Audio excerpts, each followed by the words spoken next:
Hello! Today we will be going over the Genesis 2 mission loot. These loot drops can be amazing and at times OP. Anyone who had played Gen 1 should be familiar with the mission system. If you have not played Gen 1, well, missions are little mini games that you can start and they sometimes require you to bring your own gear and dinos to complete them. To start a mission, simply go to any of these terminals spread throughout Genesis 2. Most games are available at all terminals, unlike in Genesis 1, where specific games were at specific terminals. This is a much better setup as it keeps you from being able to camp the best games. At the end of each mission, you are given a reward, mission loot. Let's get into the loot. Loot is determined by the level of the mission. There is Gamma, the easiest, Beta, and then Alpha, Alpha being the hardest. The mission difficulty is scaled correctly for the amount of required players this time around. Gen 1 difficulty scaling was a little crazy and some games, at least in the beginning, were near impossible to beat without exploiting. Alpha sometimes felt like it was 10 to 20 times harder than Beta. That's insane. This time around, progression feels right, going from Gamma to Beta to Alpha. One thing this time around is that some of the Alpha loot is extremely OP. Check out some of these drops from missions. We got this crazy flak helmet blueprint. When crafted, it can get way up there in durability. This one's almost 2,000. Maybe this is wildcard's answer to aimbotters?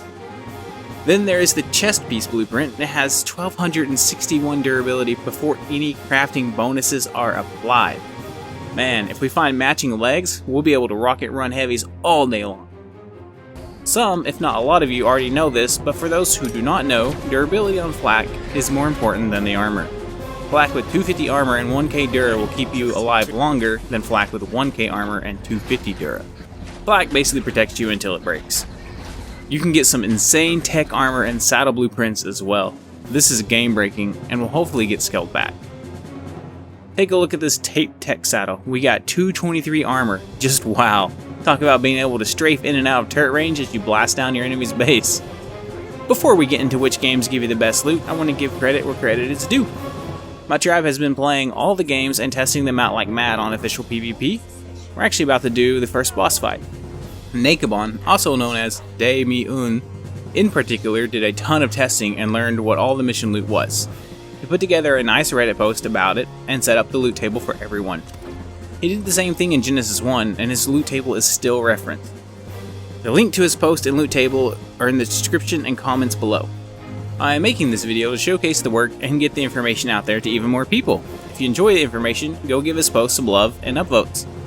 The loot table has descriptions to let you know what you will need to complete the missions and sometimes tips on how to play the mission. How the loot works on missions is you get common drops and random drops. The random drops are lower in quality normally than the common drops and are pulled from most items in the game. This means there are a ton of items you could potentially get from each mission. These drops could be in the form of blueprints as well.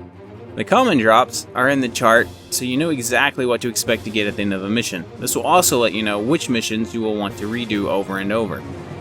Alpha missions can drop anything from Gamma and Beta missions as well as the Alpha loot. Beta can drop Beta or Gamma loot, and Gamma can only drop Gamma loot.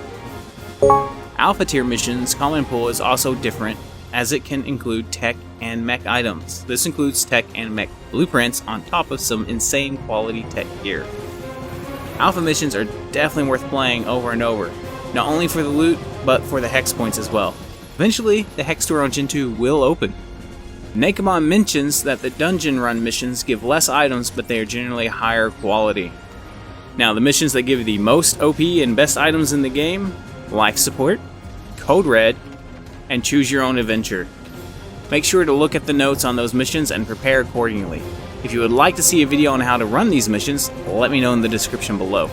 Keep in mind, wildcard may nerf some of the quality of loot at some point.